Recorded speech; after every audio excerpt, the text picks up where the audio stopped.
Welcome back to my channel. जय श्री कृष्णा। भीष्म अथवा भीष्म पितामह महाभारत के सबसे महत्वपूर्ण पात्रों में से एक क्षत्रिय थे। भीष्म महाराज शांतनु के पुत्र और महाराज शांतनु और माता गंगा के पुत्र थे। भीष्म ने अपने पिता शांतनु का विवाह सत्यवती से कराने के लिए आजीवन ब्रह्मचर्य की भीषण प्रतिज्ञा ली। अपने पिता के लिए इस तरह की पितृभक्ति देख उनके पिता ने उन्हें इच्छा मृत्यु का वरदान दिया। इसके दूसरे कारण भी हैं।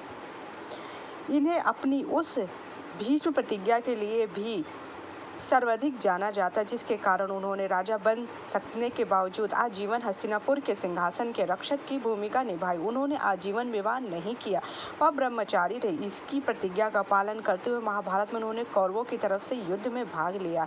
उन्हें इच्छा मृत्यु का वरदान था। यह कौरवों के पहले प्रधान सेनापति थे, जो सर्वाधिक 10 दिनों तक कौरवों के प्रधान सेनापति रहे। कहा जाता है कि द्रौपदी ने शयन पर लेटे हुए भीष्म पितामह से पूछा कि उनकी आंखों के सामने चीरहरण हो रहा था तो और वे चुप रहे। तब भीष्म पितामह ने जवाब दिया कि उस समय मैं कौरवों का नमक खाए थे, इस वजह से मुझे मेरी आंखों के सामने एक स्त्री के चीरहरण का कोई फर्क नहीं पड़ा। परंतु जब अर्जुन ने बाणों की वर्षा कर मेरा कौरवों के नमक ग्रहण करने से बना रक्त निकाल दिया, अतः अब मुझे अपने पापों का ज्ञान हो रहा है, अतः मुझे क्षमा करे देवी।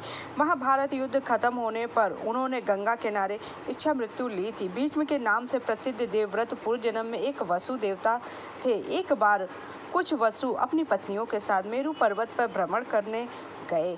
उस पर्वत पर महर्षि वशिष्ठ भी का आश्रम था। उस समय महर्षि वशिष्ठ जी अपने आश्रम में नहीं थे, लेकिन वहां उनकी प्रिय गाय कामधेनु की बछड़ी नंदिनी गाय बंधी थी। उस गाय को देखकर धौ नाम के एक वसु की पत्नी उस गाय को लेने की जिद करने लगी। अपनी पत्नी की बात मानकर धौ वसु ने महर्षि वशिष्ठ जी के आश्रम से उस गाय को चुरा लिया। महर्षि वशिष्ठ जी वापस आए तो उन्होंने दिव्य दृष्टि से पूरी घटना देख ली।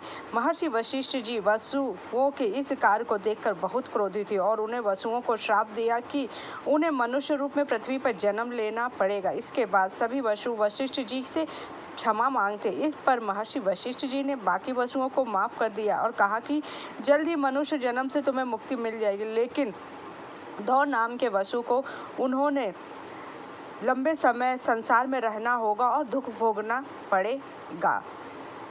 भगवान परशुराम के प्रिय शिष्य देवव्रत अपने समय के बहुत ही विद्वान व शक्तिशाली पुरुष थे।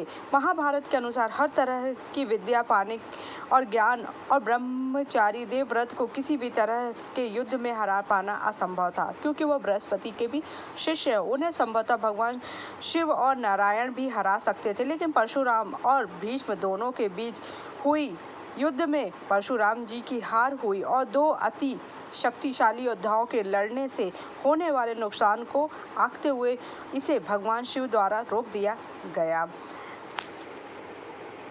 जानते हैं माता गंगा ने क्यों किया शांतनु से विवाह। पुत्र की कामना से शांतनु के पिता प्रतीप गंग के किनारे तपस्या कर रहे थे। उनके तप, रूप और सौंदर्य पर मोहित होकर गंगा उनकी दाहिनी जांघ पर आकर बैठ गई और कहने लगी, राजन, मैं आपसे विवाह करना चाहती हूँ। मैं जानवी ऋषि की पुत्री गंगा हूँ। इस पर राजा प्रदीप ने कहा, गंगे, तुम मेरी दाहिनी जांघ पर बैठी हो, जबकि पत्नी को तो वामनी जांघ पर होना चाहिए। दाहिनी जांघ तो पुत्र का प्रतीक है, अतः मैं तुम्हें अपने पुत्र वधू के रूप में स्वीकार कर सकता हूँ। यह सुनकर गंगा वहां से चली गई। जब महाराज प्रतीप को पुत्र की प्राप्ति हुई तो उन्होंने उसका नाम शांतनु रखा। इसी शांतनु से गंगा का विवाह हुआ।